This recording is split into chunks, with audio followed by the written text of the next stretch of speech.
नेपालको एक चिसो रात, झापा जिल्ला। एक 21 वर्षको जवान मान्छे, हातमा पर्चा, आँखामा आगो भाद्दै थियो प्रहरीको पछ्याइबाट।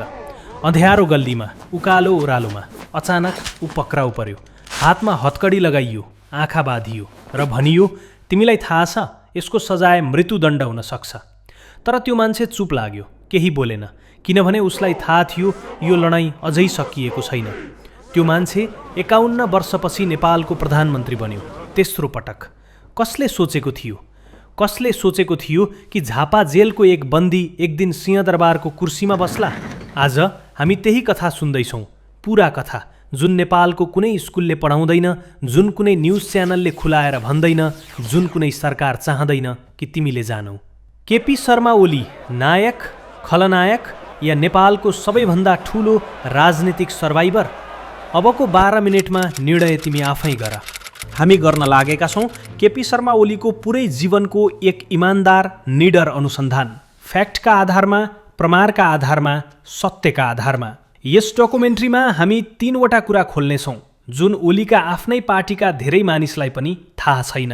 सिक्रेट नम्बर 1, जेलबाट छुट्न ओलीलाई कस्तो डिल प्रस्ताव गरिएको थियो र उसले किन अस्वीकार गर्यो। सिक्रेट नम्बर 2, 2020 को संसद विघटन, के त्यो ओलीको पावर ग्राब थियो कि सेल्फ डिफेन्स थियो? हामी वास्तविक कागजातहरू देखाउनेछौँ।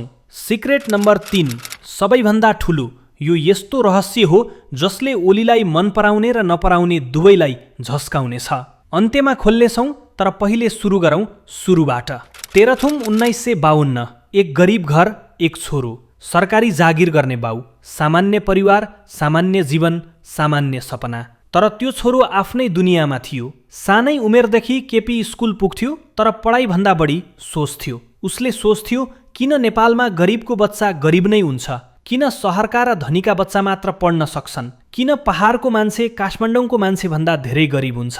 यी प्रश्नहरू आज पनि नेपालमा पूर्ण रूपमा समाधान भएका छैनन्। तर 1952 को त्यो एउटा केटालाई यिनै प्रश्नहरूले विद्रोह बनायो। 14 वर्षको उमेरमा केपी शर्मा ओलीले नेपाल कम्युनिस्ट पार्टीमा प्रवेश गरे। सोच 14 वर्ष, त्यो उमेरमा हामी के गर्थ्यौँ? साइकल चलाउँथ्यौँ, साथीसँग खेल्थ्यौँ। तर यो मान्छे 14 वर्षमै प्रणाली तोड्ने सपना देख्दै थियो। यो जुनुन थियो कि पागलपन? सायद दुवै। र त्यही जुनुनले उसलाई झापा पुर्यायो। झापा आन्दोलन 1973, नेपालका पहाडबाट युवाहरू उठिरहेका थिए। पञ्चायत व्यवस्था जहाँ सारा शक्ति राजाको हातमा थियो, त्यसको विरुद्ध।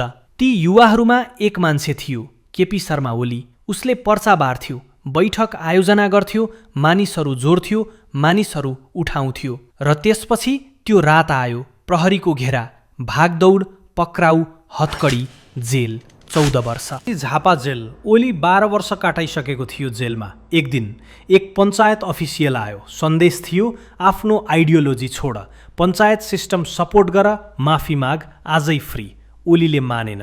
5 वर्ष बढी 1987 मा नेचुरली रिलिज भयो। अब स्ट्यान्डर्ड कथा यहाँ रोकिन्छ। हिरोले डिल रिजेक्ट गर्यो। तर हामी करप्ट पोलिटिसियन एङ्गलमा हुन्छौँ, त्यसैले असली प्रश्न यो हो, यो नो जेन्युइन आइडियोलोजिकल कन्भिक्सन थियो या यो एक स्मार्ट पोलिटिकल इन्भेस्टमेन्ट थियो? एभिडेन्स हेरौँ। रिलिज भएको 6 महिनाभित्र ओली युएमएलको सेन्ट्रल कमिटीमा पुग्यो। पार्टी लिडरसिपमा फास्ट ट्र्याक भयो। जो जेलबाट निस्कियो डिल गरेन। यो ब्रान्ड उसलाई इन्स्टेन्ट क्रेडिबिलिटी दियो। नेपालको राजनीतिमा जेल ब्याकग्राउन्ड इज व रेभोल्युसनरी क्रेडेन्सियल इज व भोटर ट्रस्ट। ओलीले इन्स्टिङटिभली या डेलिबरेटली आफ्नो सफरिङलाई पोलिटिकल एसेट बनायो। तर यहाँ करप्ट एङ्गल आउँछ। 1954, फर्स्ट होम मिनिस्टर, एक मान्छे जो सिस्टमको विरुद्ध 14 वर्ष लडियो, अब उही सिस्टमको सबैभन्दा पावरफुल एन्फोर्समेन्ट अफिसर बनियो। होम मिनिस्ट्री इज व पुलिस, इन्टेलिजेन्स, ल इन्फोर्समेन्ट सबै कन्ट्रोलमा। के गरे होम मिनिस्टर ओलीले? पोलिटिकल अपोनेन्ट्स सप्रेस गरियो। Terai unrest, heavy handed response. Party critics watch लिस्टमा राखियो। क्रान्तिकारी रक्षक बनियो, रक्षक कन्ट्रोलर बनियो। एक दशकको राजनीतिक चालबाजीपछि केपी शर्मा ओली नेपालका प्रधानमन्त्री बने। पहिलो पटक नयाँ संविधान भर्खरै पास भएको थियो। नेपाल आशावादी थियो। तर 3 कुरा एकै समयमा भइरहेका थिए। 1, मधेस आन्दोलन। नयाँ संविधानले मधेसी समुदायलाई पर्याप्त प्रतिनिधित्व दिएन भन्ने आरोप तराई तातेको थियो। सडकहरू अवरुद्ध। 2. भारतको अनौपचारिक नाकाबन्दी 5 महिना पेट्रोल, ग्यास, औषधि रोकियो। नेपाल सास फेर्न सङ्घर्ष गर्दै थियो। 3. ओलीको प्रतिक्रिया, भारत विरुद्ध सार्वजनिक अभिव्यक्ति, चीनसँग नजिकिँदै, राष्ट्रियता आधारित छवि बलियो, मतदाताको मन जित्ने सही समय। तर कागजात हेरौँ। ओलीको पहिलो कार्यकालमा CIAको वार्षिक प्रतिवेदन अनुसार भ्रष्टाचारका मुद्दाहरू उल्लेख्य रूपमा बढे। पूर्वाधार ठेक्का पार्टीसँग नजिक कम्पनीहरूलाई, सरकारी नियुक्ति UML समर्थकहरूलाई, मिडिया अनुकूल संस्थाहरूलाई विज्ञापन बजेट। यो भ्रष्टाचार थियो वा नेपालमा सामान्य शासन प्रणाली? इमान्दार उत्तर दुवै। नेपालमा प्राय सबै प्रधानमन्त्रीले यस्तै गर्छन्, तर ओलीले यसको दायरा बढाए। पोखरा विमानस्थल सबैभन्दा ठूलो उदाहरण। ओलीको पहिलो कार्यकालमा चीनसँग BRI सम्झौता, पोखरा अन्तर्राष्ट्रिय विमानस्थल 21 अर्ब रुपैयाँ चिनिया ऋण, ठेकेदार CAMC इन्जिनियरिङ चिनिया कम्पनी, एकल बोलपत्र। प्रतिस्पर्धात्मक बोलपत्र थिएन, पारदर्शिता थिएन। अन्तर्राष्ट्रिय उडान आजसम्म सीमित। नेपालले तिर्नुपर्ने 21 अर्ब रुपैयाँ प्राय खाली विमानस्थलका लागि। तर ओलीको चीनसँगको सम्बन्ध अझ बलियो भयो। स्वतन्त्र परराष्ट्र नीतिको छवि अझ मजबुत भयो। नेपालको ऋण बढ्यो। यो सम्झौताले कसलाई फाइदा गर्यो, नेपाललाई वा ओलीलाई? सिक्रेट नम्बर 2, डिसेम्बर 2020 नेपालको संसद आधिकारिक रूपमा विघटन भयो। प्रधानमन्त्री KP शर्मा ओलीको सिफारिसमा राष्ट्रपति विद्यादेवी भण्डारीले हस्ताक्षर गरिन्। आधिकारिक कारण, ओलीले भने विपक्षले काम गर्न दिएन, सरकार प्रभावकारी छैन। तर वास्तविक कागजात हेरौँ। डिसेम्बर 20 भन्दा 3 दिन अघि ओलीकै पार्टी नेपाल कम्युनिस्ट पार्टीको स्ट्यान्डिङ कमिटी बैठक तय थियो। एजेन्डा, ओली विरुद्ध अविश्वास प्रस्ताव। बैठकमा 93 सांसदले ओली विरुद्ध हस्ताक्षर गरेका थिए। 93 सांसद, ओलीकै आफ्नै पार्टीका मानिसहरू। ओली पार्टीभित्र हार्दै थिए। ओली प्रधानमन्त्री पद गुमाउने अवस्थामा थिए। त्यसपछि संसद विघटन गरियो। यो विपक्षबाट बच्ने कदम थियो? होइन, यो आफ्नै पार्टीको अविश्वासबाट बच्ने आपतकालीन चाल थियो। जनवरी 2021 सर्वोच्च अदालत, 5 न्यायाधीशको संवैधानिक इजलास, एकमत निर्णय। प्रतिनिधि सभाको विघटन संविधान अनुसार भएको छैन, त्यसैले बदर गरिन्छ। संसद पुनस्थापित भयो।